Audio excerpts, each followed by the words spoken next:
So how does temperature affect suction lift? Well, do you remember I said earlier that liquids give off water vapour at all temperatures? So if you've got a liquid and you've got we'll call it a partial vacuum, you've got some vapour being given off. Temperature will affect this. This is because the vapour pressure increases with a rise in temperature.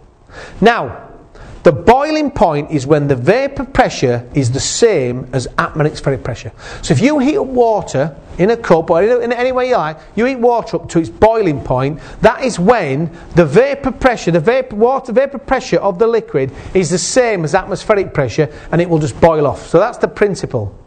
Clearly, at this temperature, any suction lift will be negligible, and therefore water would not be able to be raised because they'd have nowhere to go. You can't evacuate because all the water vapour is taking the place of the air, and there's no air being evacuated for it allowed to be going. So at that temperature, at boiling point, you can't lift anything.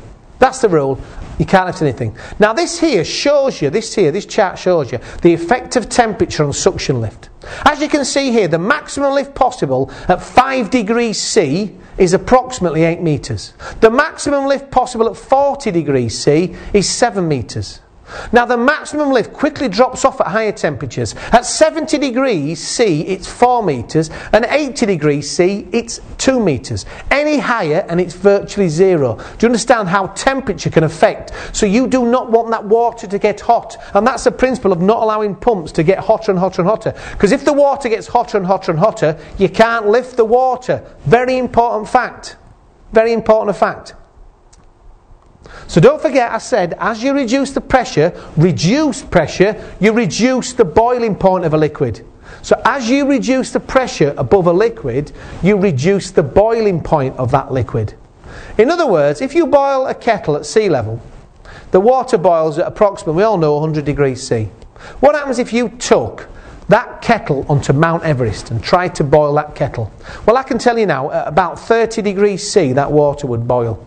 Why? Because you've reduced the pressure in the kettle, pressure above the water in the kettle, the water will boil at a lot lower temperatures. That's why they say you can never have a good cup of tea on Mount Everest. You can't have a good cup of tea on there, because you're up there with your little fire, you put it on there and the water's boiling. You go, oh, water's boiled, I'll have a cup of tea.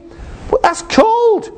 It's at 30 degrees. Why? Because it's boiling at 30 degrees. Why? Because up there there's not as much pressure. Don't forget, pressure is the head. It's all the air above it. On Mount Everest there's not a big column of air. You come down here and it is.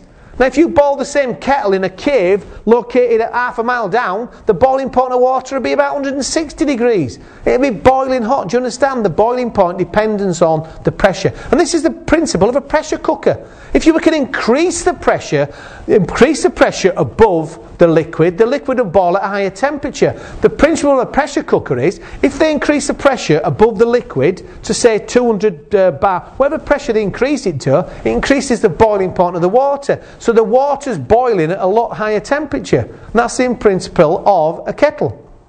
Going back to this, what would happen if you made a flask of tea at coffee at sea level? So I make a flask of coffee at sea level, I come with flask in, take it up, and I take it up, it's a solid flask, rock hard, solid flask, but I boil my kettle. The water's boiling, and I quickly take it up to Mount Everest, and I open the lid. What's going to happen to my coffee? Do you know what's going to happen? It's going to boil off. It's going to literally just vaporise. Why? Because the boiling point of water up there is 30 degrees, and that might be at 70 degrees. What's going to happen is it's just going to boil off straight away. Your flask would literally empty immediately.